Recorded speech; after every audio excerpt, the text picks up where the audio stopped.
Hello everyone, welcome back. इससे पिछली video के अंदर हम वैलिडेशन को एक्सप्लोर कर रहे थे कि सर्वर साइड की वैलिडेशन हम कैसे लगा सकते हैं और एक से ज़्यादा वैलिडेशन हम एक फील्ड पर कैसे लगा सकते हैं। और आज की इस वीडियो के अंदर हम वैलिडेशंस की तरफ अगेन मूव करते हैं और अपनी जो नेक्स्ट वैलिडेशन हैं वो लगाते हैं। तो यहाँ पे हमने एक फील्ड पे वैलिडेशंस लगाई। अब सवाल आता है कि हम मल्टीपल फील्ड्स पर वैलिडेशन कैसे लगा सकते हैं।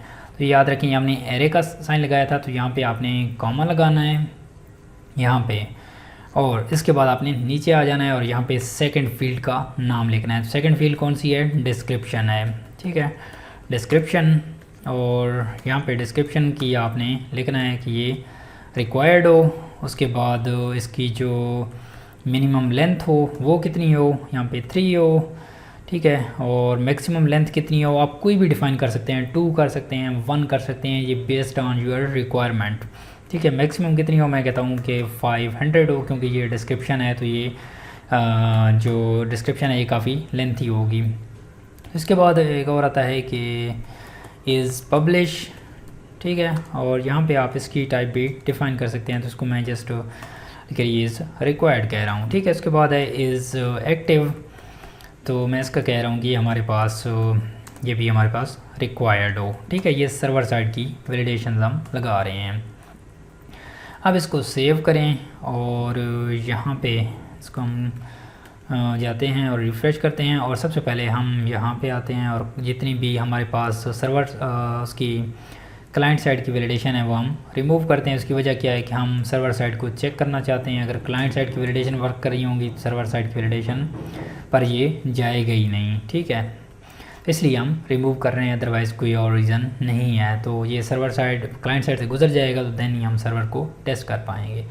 यहाँ पे अब मैं सबमिट करूँगा तो ये सबमिट होगा, लेकिन पहले ये सर्वर पे जाएगा, सर्वर चेक करेगा कि ये वाली जो जितनी भी वैलिडेशंस हैं वो अप्लाइड हैं या नहीं हैं। तो देन उसके बाद अगर नहीं होगी तो वो फिर से इसको रिटर्न बैक करेगा विद एक्सेप्शन। तो सबमिट पर क्लिक करें और यहाँ पे ये देखें हमारे पास ये बता रहा है title description is publish is active is required, ठीक हो गया। अब यहाँ पे मैं टाइटल को फिल कर देता हूँ, ठीक है, मैंने यहाँ पे लेंथी टाइटल फिल कर दिया।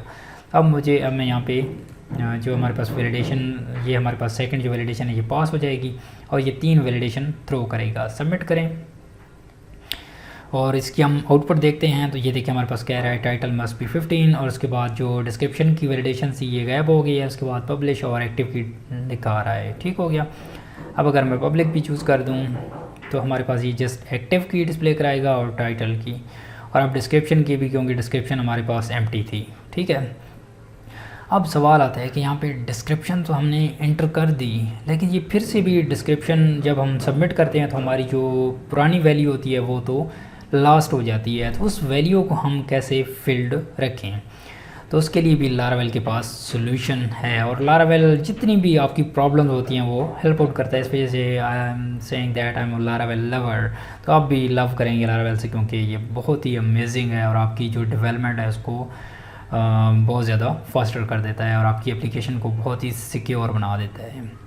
अच्छा, अब यहाँ पे टाइटल पे आता हूँ और फिर से मैं आपको एग्जांपल यहाँ पे समझा दूँ कि जब मैं सेव किया, सबमिट किया, कोई भी एक्सेप्शन आएगी या, ठीक है, एक्सेप्शन आएगी, हमारा पेज रिटर्न हो गया है, ये देखिए हमारा पेज ब्लैंक हो गया है। तो यूज़र यहाँ से फ्रस्ट्रेट होगा कि हमारे पास ये जितनी भी वैलिडेशंस हैं, title must not be greater than 15, तो हमारी जितनी भी वैलिडेशंस हैं ये वैलिडेशन अप्लाई तो हुई हैं, सही है, लेकिन ये जो टाइटल की फील्ड हमने फिल की थी, डिस्क्रिप्शन फिल की थी, ये तो एम्प्टी हो गई है। तो इसको हमने कैसे फील्ड आउट रखना है अगर यहाँ पे एक्सेप्शन नहीं आती। तो यहाँ पे आपने लिखना है वैल्यू एट्रीब्यूट, और वैल्यू के अंदर यहाँ पे आपने मुस्टैची साइन, और इसके अंदर आपने लिखना है ओल्ड। ओल्ड एक हेल्पर है, ठीक है, और ये एक ओल्ड, इसमें आपने अपनी फील्ड का नाम लिखना है, ये नेम एट्रीब्यूट वाली की लिखनी है। तो यहाँ पे हमारे पास है टाइटल, ठीक है, तो आपने यहाँ पे इसके अंदर लिख देना है टाइटल।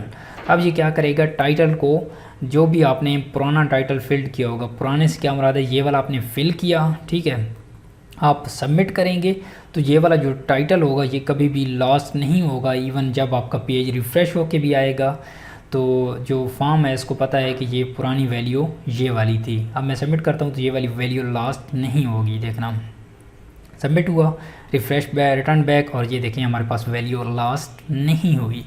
तो ये हमारा जो यूज़र एक्सपीरियंस है इससे बहुत ज़्यादा बेटर होगा, हमारा जो क्लाइंट होगा वो फ्रस्ट्रेट नहीं होगा, क्योंकि हमारी जितनी भी वैलिडेशंस हैं और वैलिडेशन के बाद डेटा भी ज़ाया नहीं हो रहा। इसके बाद अब सवाल आता है कि हम इस पे टेक्स्ट एरिया पे कैसे लगाएंगे। तो टेक्स्ट एरिया पे यहाँ पे आप वैल्यू का एट्रीब्यूट नहीं लगाते, सही है। तो आप ये जो टेक्स्ट एरिया का टैग है, ठीक है, जिस तरह से यहाँ पे टेक्स्ट एरिया क्लोज़ होता है, तो यहाँ पे मैं आपको एक प्रॉब्लम का सलूशन बताऊँगा कि आपके पास कौन सा प्रॉब्लम आ सकता है। यहाँ पे आपने मुस्टैची साइन और यहाँ पे लिखना है ओल्ड, ठीक है। वैसे हम क्या करते हैं कि इसके एट्रीब्यूट इसकी इनपुट फील्ड के अंदर लिखते हैं, लेकिन यहाँ पे आपने टैग, पहले टैग को क्लोज़ करना है और उसके अंदर लिखना है टेक्स्ट एरिया की केस में, ठीक है। बाकी इनपुट फील्ड के उसकी टैग के अंदर ही आएगा जो सिंगल टैग है। अच्छा, यहाँ पे हम क्या करते हैं, यहाँ पे लिखते हैं हमारे पास क्या है, डिस्क्रिप्शन है, ठीक है, डिस्क्रिप्शन। और यहाँ पे अब डिस्क्रिप्शन आ गया। अब हम इसको रिफ़्रेश करते हैं और इसको हम लिखते हैं फेक फ्लेयर क्रोम एक्सटेंशन। तो अब हमारे पास ये दोनों लास्ट नहीं होंगे। सबमिट किया तो ये देखिए हमारे पास ये फेल्ड हुआ आ गया है, सही है, ये भी फेल्ड है। अब हमारे पास प्रॉब्लम क्या आ रहा है कि ये स्पेस क्यों ऐड कर रहा है, ये तो हमने ऐड ही नहीं की, ठीक है। तो ये स्पेस कहाँ से ऐड कर रहा है, जब भी आप फॉर एग्जांपल ये एम्प्टी है, यहाँ पे रिफ़्रेश करें तो ये ऑटोमेटिकली ना इसमें ना, ये देखिए मैंने यहाँ पे इस पर यहाँ पे क्लिक करता हूँ, ये स्टार्ट में आता है, लेकिन यहाँ पे क्लिक करता हूँ तो ये देखें यहाँ से शुरू हो रहा है। यहाँ से क्यों हो रहा है, उसकी वजह क्या है, क्योंकि यहाँ पे आपने एम्प्टी स्पेस छोड़ी हुई है, ठीक है। तो आपने इसको बिल्कुल यहाँ तक कर देना है और उसके बाद एक टेक्स्ट एरिया के अंदर, टेक्स्ट एरिया क्लोजिंग टैग के अंदर जितनी भी स्पेस है इसको भी आपने ख़त्म कर देना। तो यहाँ पे रिफ़्रेश करें तो आप बिल्कुल ये स्टार्ट से स्टार्ट होगा। तो ये देखें ये स्टार्ट से स्टार्ट हो रहा है। तो ये इतनी भी चीज़ें हैं रियल एनवायरनमेंट में, और आपको इन चीज़ों का बहुत ज़्यादा बेनिफिट होगा, क्योंकि ये सारी जितनी भी चीज़ें होती हैं ये ट्यूटोरियल्स के अंदर नहीं होती है और आपको कहीं पे भी देखने को नहीं मिलेंगी। इसलिए मैं चाहता हूँ कि आपसे कोई भी चीज़ स्किप ना करूँ ताकि आपको फुल नॉलेज हो। अच्छा, अब सवाल आता है कि यहाँ पे अगर मैं फॉर एग्ज़ाम्पल यहाँ पे मैं ओल्ड का लगा देता हूँ तो यहाँ पे ये अप्लाई नहीं होगा क्योंकि ये सिलेक्ट बॉक्स है, ठीक है। तो यहाँ पे अगर आप वैल्यू लगा दें और वैल्यू के अंदर वो लिख दें आपके पास यहाँ पे मुस्टैची साइन और ओल्ड के अंदर आप इस पब्लिश की वैल्यू देखते हैं, तो ये ऐसे वर्क नहीं करेगा। जो सिलेक्ट बॉक्स है उसका सिनेरियो डिफरेंट है, ठीक है। बाकी उनका सेम है, जितनी भी इनपुट्स हैं उनका सेम है। उसके बाद जो टेक्स्ट एरिया है उसका डिफरेंट है और ये जो सिलेक्ट बॉक्स है इसका डिफरेंट है। तो इसको आपने कैसे फिल्ड आउट करना है, let me check the video size. Okay, it's not going bigger. 8 minute हो गया है, तो मेरे ख्याल में थोड़ी सी बड़ी हो भी जाए तो कोई इतना मसला नहीं है, क्योंकि आपको चीज़ें सही प्रॉपर वे से समझ आ रही हैं।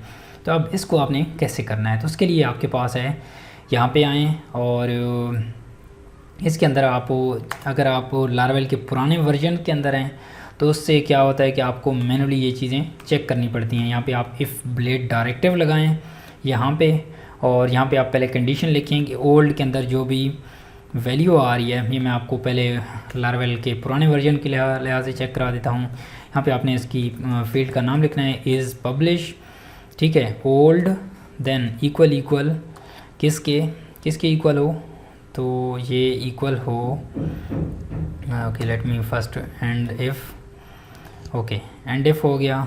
और यहाँ पे ये ओल्ड किसके इक्वल हो, इस वैल्यू के, नहीं यहाँ पे हमने नहीं लिखना था, हमने लिखना था किस वैल्यू के अंदर, इस वैल्यू के अंदर लिखना था कि जो भी वैल्यू सिलेक्टेड होगी वो उसको पॉइंट आउट करेगा, ठीक है। तो हमारे पास ये किसकी वैल्यू की इक्वल हो, इस वैल्यू की इक्वल, ठीक है। अगर 1 की इक्वल हो तो ये वाला क्या हो जाए, इसमें ऐड कर दे सिलेक्टेड का एट्रीब्यूट, यहाँ पे हम कर देते हैं ये सिलेक्टेड एट्रीब्यूट HTML का है, ठीक है, जिससे हमारा जो भी हमारे पास ड्रॉप डाउन के अंदर लिस्ट होती है वो सिलेक्टेड हो जाती है सिलेक्टेड के कीवर्ड से। अच्छा, अब मैं यहाँ पे आता हूँ और यहाँ पे मैं लिखता हूँ इफ़, लेकिन पहले हम उसको टेस्ट कर लेते हैं कि हमारा जो 1 वाला है वो वर्क कर रहा है या नहीं, लेकिन हम इसको डायरेक्टली लिख देते हैं क्योंकि हमारे पास एक ही वो उसके अंदर है। तो यहाँ पे मैं लिख देता हूँ ओल्ड और यहाँ पे आपने let me correct the syntax, is active, और let me add this in the one line here, is active equal equal 0, oops I entered the 9, so then this would be selected. तो mean अगर ये वाली condition true होगी, अगर इस publish में जब हमने फॉर्म सबमिट किया 1 होगा तो ये वाली कंडीशन ट्रू होगी और इसमें सिलेक्टेड ऐड कर देगा, हमारा ये वाला जो चेक हमारी वैल्यू होगी चेक हो जाएगी। अदरवाइज़ अगर इसमें 0 वैल्यू पुरानी होगी तो ये वाली चेक हो जाएगी। ठीक है, तो इस चीज़ को हम यहाँ पे सबमिट करते हैं और चेक करते हैं। ठीक हो गया, तो यहाँ पे मैं इसमें सिलेक्ट किए मैंने और इसमें से मैं एक को यहाँ पे फॉल करता हूँ क्योंकि मैं ये वैलिडेशन एरर थ्रो करेगा और जो हमारी ये जो वैल्यूज़ हैं हमारी पब्लिश वाली ये वैल्यू लास्ट होती है या नहीं, ये तो लास्ट हो जाएगी पक्का। सबमिट करें, वैलिडेट किया, रिटर्न बैक और ये देखें ये हमारे पास वैल्यू लास्ट हो गई है, लेकिन ये लास्ट नहीं हुई, ये हमारे पास चेक्ड है। क्यों? क्योंकि हमने यहाँ पे इसको चेक किया हुआ है कि हमारे पास जो भी पुरानी वैल्यू जाती है उसी को वैलिडेट करता है और उसी को फिल्ड अप दोबारा से कर देता है। अगर मैं नो करके इसको सबमिट करता हूँ तो अब जब मैं फॉर्म सबमिट करूँगा मेरे पास कोई एरर आएगा तो उसमें ऑटोमेटिकली नो फिल्ड होगा। ठीक है, सबमिट किया, नो क्यों होगा? क्योंकि पुरानी वैल्यू नो ही है। ये देखें नो फिल्ड है। तो इस तरीके से हमने देखा कि हमारे पास जो भी वैल्यू पुरानी उसके अंदर थी वो अगर इक्वल है तो यहाँ पे सिलेक्टेड का एट्रीब्यूट ऐड कर दे। तो सेम यही चीज़ आपने हमारे जो इसका सिनेरियो है वो सेम है, इज एक्टिव और इसकी वो दोनों सेम है। इस वजह से मैं इसको कॉपी पेस्ट कर रहा हूँ। तो यहाँ पे आप रिफ़्रेश करके इसको सबमिट करेंगे तो ये भी हमारे पास एग्जैक्टली वर्क करेगा जिस तरह से हमारा पास इस पब्लिश वाला काम कर रहा था। मैं पे येस कर देता हूँ और नो येस, ये दो हैं। उप्स, दोनों लास्ट हो गए, why? Oh, I need to update this is active. मुझे यहाँ पे इज़ एक्टिव लिखना था। उप्स, यहाँ पे मैंने इज़ एक्टिव लिखना है और ये देखिए हमारे पास ये चेंज क्यों हुआ? एक मिनट, ओह यहाँ पे मैंने दोनों इज़ पब्लिश के लिखने थे, यहाँ पे मैंने इज़ एक्टिव लिख दिया। ये इस वाला जो ड्रॉप डाउन होगा इसके अंदर दोनों आपने इज़ पब्लिश के लिखने हैं और इसके अंदर कौन से आपने इज़ एक्टिव के लिखने हैं, क्योंकि आपने इस नेम को हमेशा यहाँ पे लिखना है, इसकी जितने भी आपके पास लिस्ट आइटम होंगे। ठीक है, रिमेंबर कि इस ये जो नाम होगा ये सारी लिस्ट के अंदर आपने लिखना है। वो मैंने गलती से यहाँ पे इज़ एक्टिव लिख दिया था। यहाँ पे रिफ़्रेश करें तो अब हमारे पास एग्जैक्टली वर्क करेगा जिस तरह से हम चाह रहे हैं। सबमिट किया, इसको मैं एम्प्टी कर देता हूँ और यहाँ पे इसको येस कर देता हूँ ताकि हमें पता चले कि हमारे पास नो और येस इसमें स्टोर था। सबमिट किया तो ये देखें नो और इसमें भी स्टिल नो आ रहा है। तो देखते हैं क्यों नो आ रहा है, क्योंकि इसमें इज़, यार ये मैं क्या कर रहा हूँ, यहाँ पे इज़ एक्टिव आता है। मैं यहाँ पे फिर से वो इज़ पब्लिश ऐड कर देता हूँ, इज़ एक्टिव, इज़ एक्टिव। तो अब हमारे पास जो ऊपर वाला है वो इज़ पब्लिश है और ये वाला जो इज़ एक्टिव है। Sorry guys, I am little bit confused because I don't know, मेरे दिमाग में था कि मैं ये चीज़ इंटर कर रहा हूँ लेकिन वो चीज़ एक्चुअल में इंटर मैं नहीं कर रहा था। ये सम टाइम हो जाता है जब आपका माइंड डबल साइडेड होता है। नो येस, ओके, सबमिट हुआ, नो येस। ठीक है, अगर मैं यहाँ पे येस कर दूँ, यहाँ पे नो कर दूँ तो हमारे पास फिर से भी ये फिल्ड होंगे।